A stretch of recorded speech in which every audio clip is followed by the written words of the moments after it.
Okay, we're getting closer and closer to new iPhones. Here are the most exciting rumors about the iPhone 13.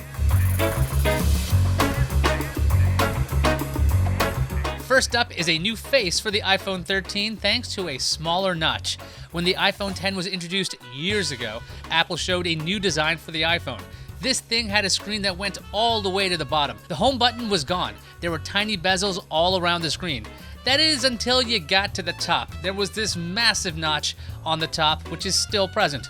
Why did Apple bother to do this design? It's all about what's in that notch. Apple's True Depth camera system is within that area. You had an IR camera, flood illuminator, a front camera, and a dot projector. This is the tech that makes Face ID work. Apple also bragged about all the other sensors, the speaker and mic, all crammed into that notch. That's a lot of technology built into a space about 35 millimeters wide. A report from Mac Otakara says that the iPhone 13 would feature a smaller notch at a width of around 27 millimeters. They had some crude mock-ups of the device as well. To make the notch smaller, all the components would have to be moved around with the earpiece speaker moving to the bezel. That smaller notch would mean you get more screen. And speaking of screen, let's go to number 2. The iPhone 13 is rumored to finally get a screen with a 120Hz refresh rate. You may be thinking, who cares about high refresh rates? It can't be that important. Heck, if Apple doesn't think it's a big deal, it can't be a big deal.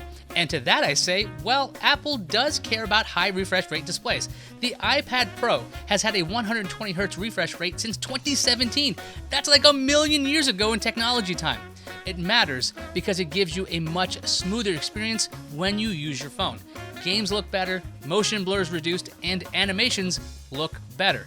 Just remember that every time you're interacting with your phone, there's a good chance something is being animated, whether it's a control center or notification pane or scrolling through something.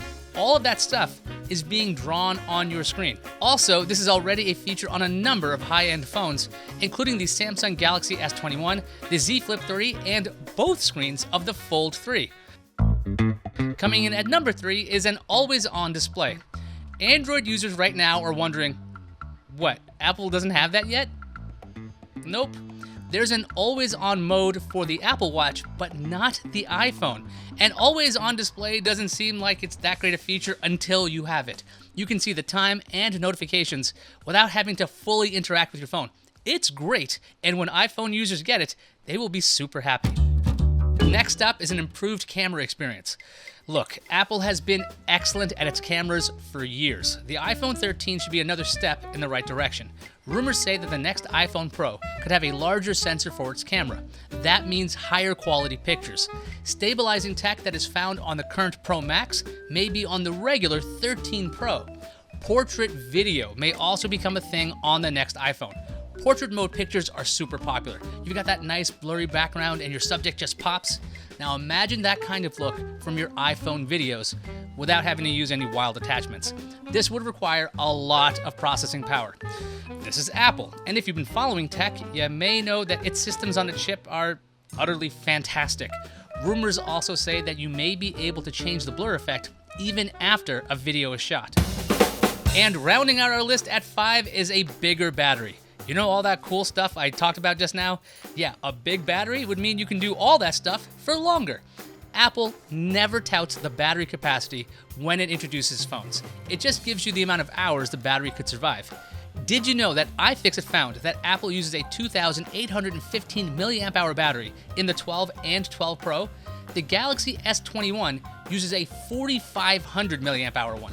The 12 Pro lasted nearly 16 hours in our tests. The S21, 18 hours. So Apple knows how to make the most out of its smaller battery. Put together Apple's power management and a higher capacity battery, and you could be looking at true all-day battery life. Hooray, technology!